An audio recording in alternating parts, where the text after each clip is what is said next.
Hello, everybody. This is Pastor Roberto and Pastora Yamile, and we are here to tell you a little bit about what was it like to really grow up in Cuba. Pensando en mi vida, ¿qué fue nacer en una Cuba comunista? Think about my life. What was it like to really be born in a communist Cuba? Fue nacer en medio de un sistema de opresión. It was to be born in the midst of an oppressive system. Desde los 4 años fui registrada en la escuela Ever since I was 4, I was registered to go to school, y la primera casilla que llenaron decía, and the first part they put in my file, it said, tiene creencias religiosas. this girl has religious beliefs. A partir de ahí sufrí bullying After that, I was qualified to suffer bullying, de los maestros, even from teachers, de los compañeros de from escuela my classmates, y de toda la gente que tenía que ver con el sistema escolar. and from everyone that had to do with the school system. En la vida laboral no fue diferente. It was no different when I came to work. Allí las tensiones crecieron, Tensions grew up exponentially pues estaba sometida a mucha opresión because I was under a lot of pressure. y tenía una responsabilidad en el liderazgo de mi iglesia. And I also had a responsibility in the leadership of my church. Así que ellos presionaban cada día más So para they que, made a lot of pressure every day para que tomara más atención al trabajo y menos al liderazgo en la so iglesia. that I would pay more attention to my job and less attention to the church.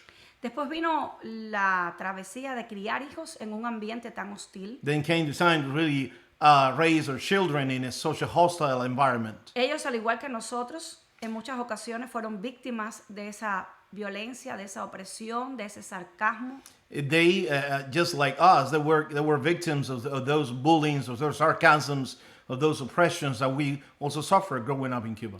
Solamente la mano de Dios nos sostuvo a nosotros y también sostuvo a nuestros hijos. But only the hand of God will sustain us and also sustain all children. I mean, in the 1980s in Cuba, let me give you a little bit of history. The main industry was sugarcane. There's long sugarcane plantations, and Cuba used to export a lot of sugar to Europe and to South America. But now, in the 1990s, when the fall of the socialist field in the world, the main industry became tourism. Tourism was a big thing in Cuba.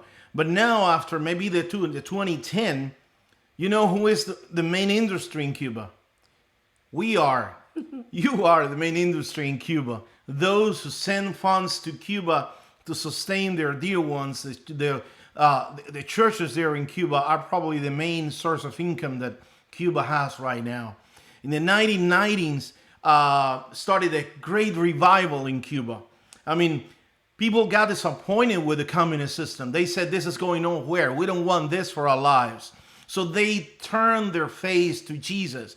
People started coming to churches in hundreds, and churches are being fooled.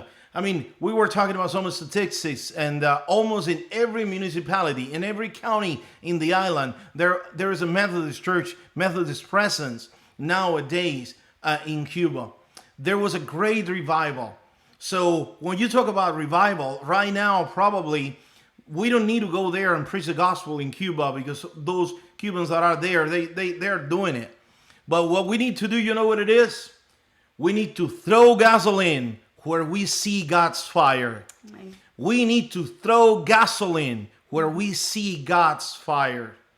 Jesus is the solution, and you can be part of that great revival that is happening there in Cuba with your donations. You're throwing gasoline where God is pouring fire. You're throwing gasoline, and you can be part of that. So we invite you to donate, and your donation is going to go very far in reaching out for even more people to know Jesus, to extend the gospel, and to really bring a great change in the society in Cuba and bring a great change into this country.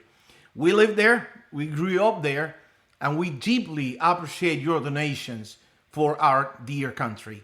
God bless you.